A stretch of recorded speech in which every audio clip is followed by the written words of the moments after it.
When the trailer for the studio was initially released weeks before its premiere, I was instantly excited.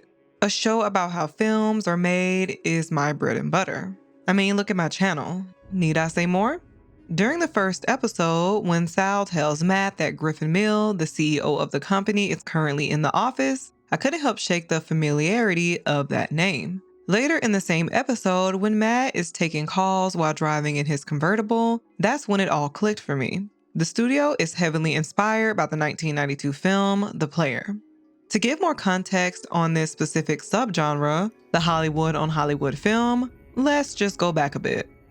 Movies depicting the film industry and specifically Hollywood has been a reoccurring theme from the very early start of cinema. One of the earliest known examples is a silent film released in 1923 called Souls for Sale.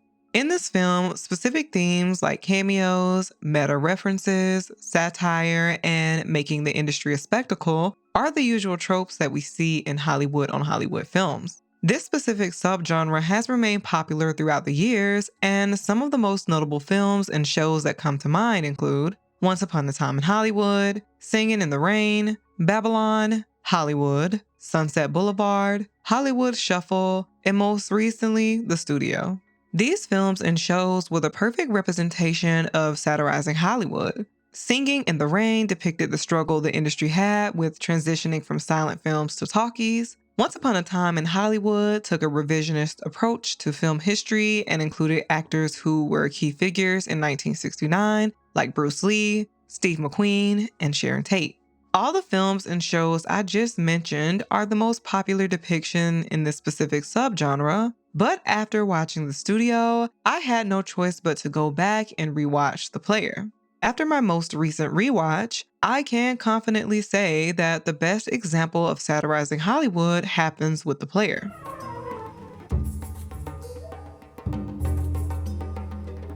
Released in 1992, The Player focuses on a character named Griffin Mill, who is an executive producer at a major studio. After he receives a handful of death threats via postcards and faxes, gotta love the 90s, Griffin assumes that they're coming from a disgruntled screenwriter who he recently rejected.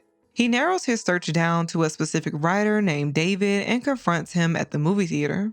Griffin convinces him to go grab a drink, but afterwards, things get heated between the two when they're both walking to their car. David says something that triggers Griffin, they tussle in an alley, and Griffin mistakenly drowns the writer. Despite unaliving David, he continues to receive threatening postcards. Unfortunately for him, he got the wrong person. To add on to his stresses, a producer named Larry recently got hired at Griffin's studio to replace him, and Griffin becomes infatuated with David's girlfriend, June. Despite having so much going on, for the rest of the film, Griffin slowly embeds himself into June's life. He tries to sabotage Larry's career by convincing him to produce a film with an incomplete story, and he harshly ends a situationship with a story editor named Bonnie, who he's been dating for a while. All of these moments throughout the film were themes that personified him as the harshness and cruelty that is Hollywood. But to further explain what I mean, let's just go back to the very beginning of the story.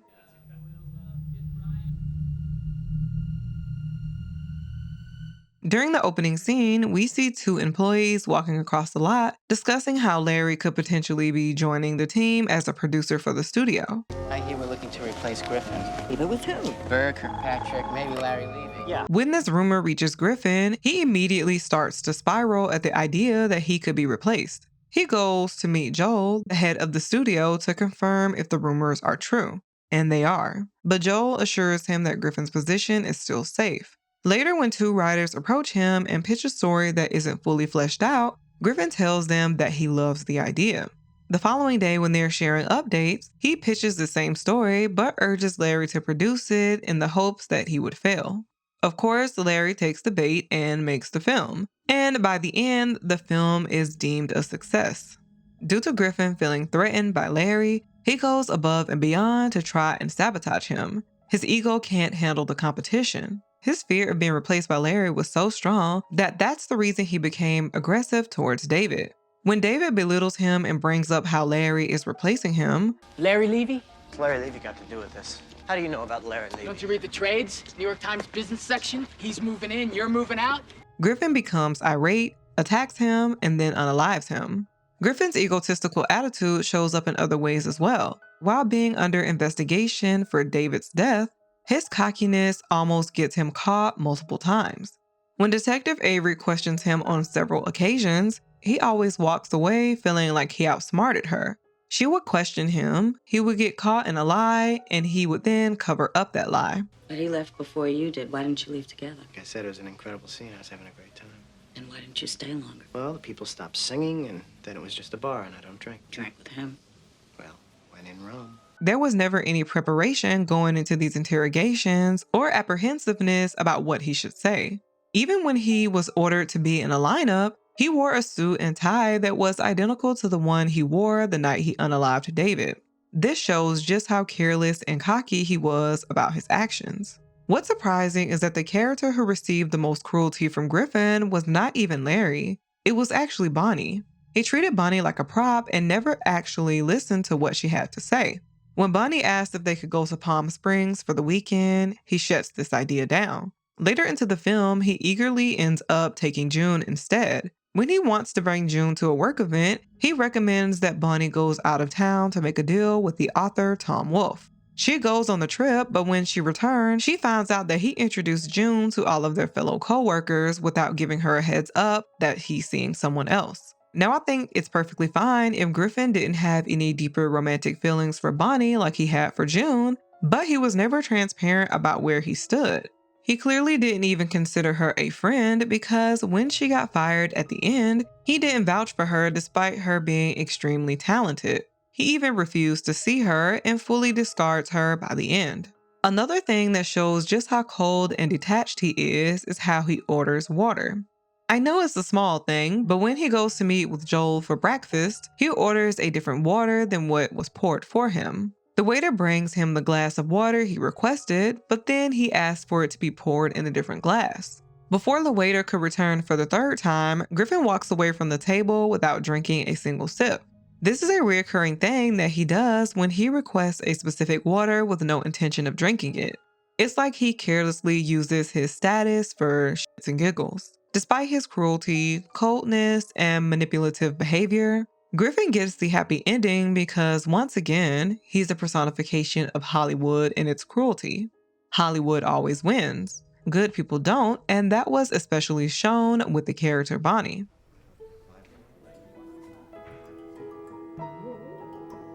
Just like how Griffin represents everything that is wrong in Hollywood, Bonnie represents the opposite and is the personification of morality and artistic integrity. When we first meet Bonnie, we learn that she's the talented one in their dynamic. Griffin would receive a script and immediately hand it to Bonnie to decide if it was a hit or not. She often wanted to choose stories that had heart and were original. When all the producers were having a meeting, Larry brings up the idea of getting rid of screenwriters as a whole. Bonnie is the main person who pushes back on this idea. A lot of time and money to be saved if we came up with these stories on our own. Where are these stories coming from, Larry? Her integrity was shown again when she vouches for Griffin to produce the story he just pitched, but Griffin insists that it's fine for David to take on the project. Of course, she doesn't know that that was Griffin's plan all along, but she advocates for him in this moment because she believes in fairness. At the end, when she questions the producers for changing their original story from a sad ending to a happy one, her artistic integrity becomes her detriment. Larry fires her on the spot and she runs to Griffin for help. He coldly refuses to see her and she's left crying on the sidewalk alone. When describing Bonnie's character, Altman was extremely harsh. She's the only person who changes in the film, and she has a conscience. She's not very smart, but she thinks she has some integrity and tries to deal in integrity and thinks other people should. She's fooled. She's a buffoon, I think. But also believed that Bonnie had the happiest ending in the film. Even when she lost her career she worked so hard for, she was the only one who escaped Hollywood. Bonnie's character was also used to represent the stereotypical girlfriend role. When Bonnie first meets Griffin, she is shown to be the only one giving affection. She brings up the idea of going to Palm Springs for a weekend vacation together, but he doesn't even acknowledge this idea and instead offers to take her to a networking party. Griffin then says that they can leave the party early and go back to his place, and Bonnie responds with, Can we? in a surprising tone. Her reaction shows that she either rarely gets invited over to his house or that this is his version of a compromise. I'm just going to go with the first option. This one particular moment is a reoccurring theme with Griffin and Bonnie's dynamic. He's the deciding factor as to how and what their relationship looks like. While watching the director's commentary, Tolkien, the screenwriter and author of The Player, reiterated the idea that Bonnie is not seen as a real human being in Griffin's eyes. She's just a prop. This idea becomes more prominent during the jacuzzi scene after they attend the networking party. While Bonnie's reading and critiquing a script, his mind is obviously thinking about his stalker. She grabs his shoulders. He pulls her dress above her waist. He doesn't hear a word she's saying. After she puts the script down, she once again is the sole person showing affection. Griffin never attempts to ask her how she feels or inquire about anything in her personal life compared to how he is with June, which we'll get to later. He doesn't care if Bonnie wants to go on vacation, and he doesn't care when she's begging for the truth. Of course, this is intentional because Bonnie being used as a prop is supposed to represent how movies at the time only included a love interest to the male protagonist solely just to be eye candy. What makes Bonnie an even more interesting character is that the director not only wanted to include her as the prop, but he also wanted to subvert the expectations of the eye candy stereotype. Because Altman felt like viewers always had an expectation in seeing certain nudity and sex scenes in a film, in The Player, he made a point to subvert the viewer's expectations. When he told Cynthia Stevenson, the actress who plays Bonnie, that she would have a nude scene, she said, "Who would want to see me naked?" But that was Altman's point. He knew that viewers would expect to see Greta Scacchi, the actress who plays June, naked, so instead he included a nude scene with Bonnie in a more casual and non-sexual way. Her nudity takes place during the jacuzzi scene where instead of showing them having sex, Bonnie is reading a sex scene from a script. Her nudity isn't sexual and the camera even pans away before they kiss. The two other nude scenes were also shot in a non-sexual way. The first one happens when June and Griffin are at the resort and a random woman gets into the pool naked. And the second time is when Griffin gets out of a mud bath to take a phone call. When there was an intimate scene between June and Griffin, the camera stays in an extreme close-up.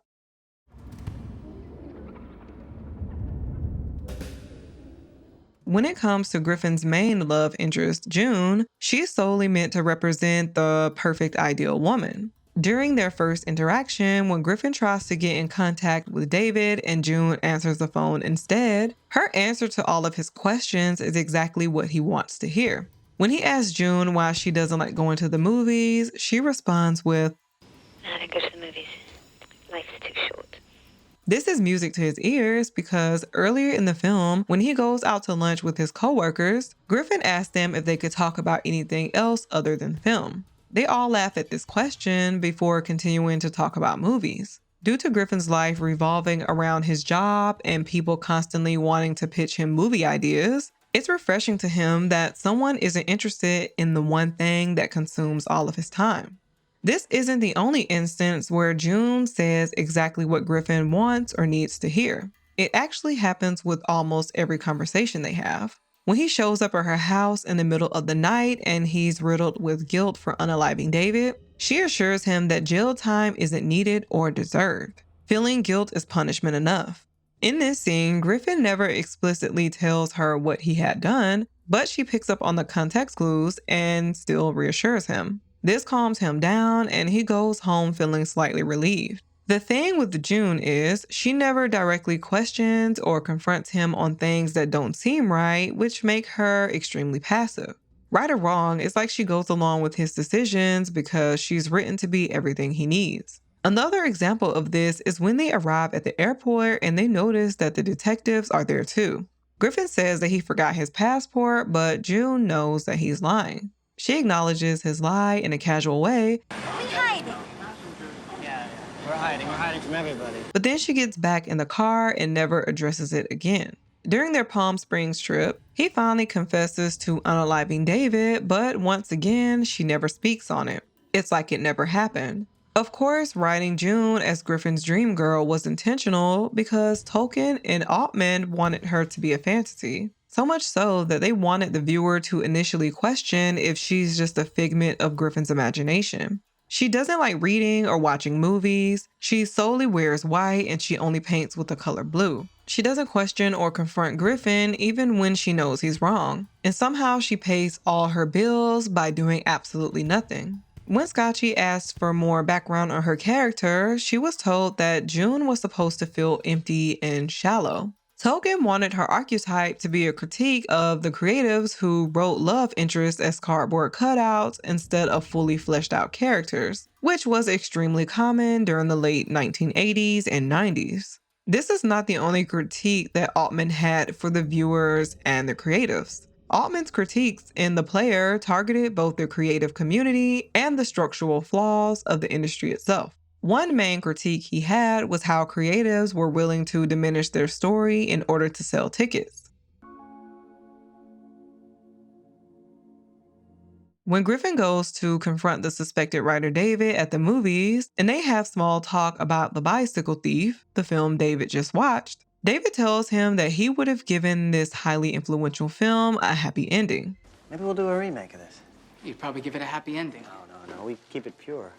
To give more context, The Bicycle Thief is a film released in 1948, and the story follows a father named Antonio, who is struggling to find work after World War II. He receives a job offer, but he's reluctant to accept it because it requires him to have a bike. He tells his wife Maria about this job, and she decides to pawn some of their family possessions in order to buy a bike. On his first day of work, while he's on a ladder, a man steals his bike, and for the rest of the film, we watch him and his son try to track down the thief. Antonio is so desperate by the end that he attempts to steal someone else's unattended bike, but he gets caught and is shamed by the crowd. Altman believed that The Bicycle Thief is everything the industry is not. There is no sex, no nudity, and there is no happy ending. David calling out Griffin is like Altman calling out the film executives. The idea that the business outweighs the artistic aspect of filmmaking was a recurring theme throughout both The Player and the studio. In the studio, Matt made it clear that he wanted to make meaningful films, but once he officially started his position, the higher-ups pushed for existing IPs to be made instead. This caused him to struggle with making the films he's forced to make, aka the Kool-Aid movie, while also choosing scripts that he actually believed in, like Zoe Kravitz's film, Open. For Scorsese's film, In the Show, Steve Buscemi was selected as the lead due to his talent, but in the words of Maya, No, it's Buscemi like Buscetta. even with casting, the business still holds more weight. This same idea was also shown in The Player, where those two writers pitched the movie with a tragic ending. They repeatedly stated that they wanted unknown actors, but by the end they sold out and Julia Roberts and Bruce Willis were cast. Altman did a really good job with layering other criticisms of the industry without making it feel convoluted. Like during the opening scene, we see a staff member giving a tour to the higher-ups at Sony. He tells them that their products would be placed all throughout their films, which highlight how big product placement is in the industry. There is also another moment where a Nepo finance guy comes to visit the studio because he's quote-unquote interested in filmmaking. Yeah, I was just asking Walter here, do you know Meg Ryan? You know she's seeing somebody? He's clearly only there to sleep with actresses, but the execs seem open to him becoming a producer solely because his dad helps finance their films. All of these inclusions are strictly business. None of it has anything to do with film as an art form. When it comes to his criticism of the viewer, when we get to the end of The Player and see Griffin pull into his driveway, walk up to his beautiful home, hug and kiss his barefoot and pregnant wife, all while the American flag is waving in the wind, this ending looks like a perfect picture. But it doesn't feel that way. Altman made a point to reiterate this idea that the audience is only satisfied with a happy ending. Even though Griffin was a terrible character, the ending needed to be wrapped up in a pretty bow because that's what the audience wanted. During one of the producer meetings, they specifically discussed Fatal Attraction and how the audience demanded a more satisfying ending. In the original cut, Glenn Close's character Alex actually unalived herself and framed Michael Douglas's character Dan for her death. During the test screening, the audience members hated this ending because they felt like Alex didn't get her comeuppance. This is when the director, Adrian Lin, changed the ending to where Dan's wife unalives Alex instead, and the nuclear family is still intact by the end. In The Player, when they're all discussing the changes made to Fatal Attraction, Larry boasted about how much the film made. This is when he stated that the audience decides how a movie ends. Who wrote the new ending to Fatal Attraction? The audience. They choose the happy ending, so it's like they were the screenwriters of Fatal Attraction. When the two writers are pitching their film to Griffin, they explain how the ending of their film is a tragedy. In this fake film, the main character is scheduled to be executed. Her love interest has information that could exonerate her, but sadly, he doesn't make it to her execution in time. When they actually shoot this film and execs are watching the final cut of the movie, the love interest does make it in time to save the main character. In this fake film, they get a happy ending because when they tested the original ending, the audience hated it. Once again, this is what the audience wants. This happier change not only feels like a criticism to the audience, but also a criticism of the industry as well. If execs are changing the authenticity of a story solely for financial success, then they are also sacrificing their artistic integrity to give the audience exactly what they want and not what's the best creatively. The studio also had an interesting critique for the audience as well. In one of my favorite episodes titled Casting, we see the main characters try to select the cast for the Kool-Aid movie. We watch them struggle to choose a diverse cast while also making sure that their choice isn't racially insensitive. He's black. Okay, you don't have to say that out loud. This episode also serves as a critique to the industry who constantly churns out movies and shows with an existing IP. If you haven't seen this episode, you definitely should. It's hilarious. Now, despite Altman's many criticisms with the viewer and the audience itself, he does take time to highlight the artistic beauty that is cinema. Because The Player is a neo-noir crime film, postcards and posters of popular crime or neo-noir movies like M, Highly Dangerous, Laura, Prison Break, Murder in the Big House, and They Made Me a Criminal were placed throughout the movie. In one scene, when Griffin receives a call from the angry writer, the caller refers to himself as Joe Gillis. Joe Gillis is the screenwriter from Sunset Boulevard who, spoiler alert, ends up dead by the end of the film, but technically in the beginning. You know what I mean if you've seen the film. The angry writer is of course trying to emphasize that he knows that Griffin knows what happened to David. Both Joe and David are struggling screenwriters who ended up being unalived and left in or around water. In another scene, the caller also referred to himself as Charles Foster Kane from Citizen Kane, who, once again, spoiler alert, died rich but lonely. The studio also pays homage to neo-noir films as well, and even dedicates a whole episode titled The Missing Reel to this genre. In this episode, Matt and Sal have to hunt down the lost footage of Olivia Wilde's film that she's currently shooting. This episode is shot just like any other noir film with dark shadows, jazzy music, and a ton of mystery. It's also a very meta, aka self-aware episode because Matt and Sal are in a neo-noir episode hunting for footage for a neo-noir movie while also referencing other neo-noir films like Chinatown. Because the studio is satirical, of course it has other moments of being meta. My second favorite episode of the series, titled The Oner, is about Matt and Sal showing up to set on a Greta Lee film. She's trying to shoot a oner, which is basically a single shot in one take. But Matt keeps messing up the shoot, which causes Greta Lee to slowly lose the light. What makes this episode so meta is that they're trying to shoot a oner while the entire episode is shot to look like a oner. And even in the prior episode, at the very end, we see Sal and Matt watch what is considered one of the best oners in the history of cinema. The oner episode truly feels like a huge reference to the opening scene of The Player. In the opening scene, which is almost 8 minutes long, this oner introduces numerous characters as they're walking around the studio. While the camera is panning around the studio lot, two characters start discussing how movies nowadays cut too much. Pictures they make these days are all MTV. Cut, cut, cut, cut. They mention a musical called Absolute Beginners, and of course, they mention Touch of Evil, which is the staple when we discuss oners. This moment is highly meta because not only are they shooting a oner while also talking about it, but they're also discussing what is considered the most top-tier oner while also simultaneously becoming one of the best in cinematic history. Of course, Altman couldn't have known or predicted that while shooting the film, but it's just something to note.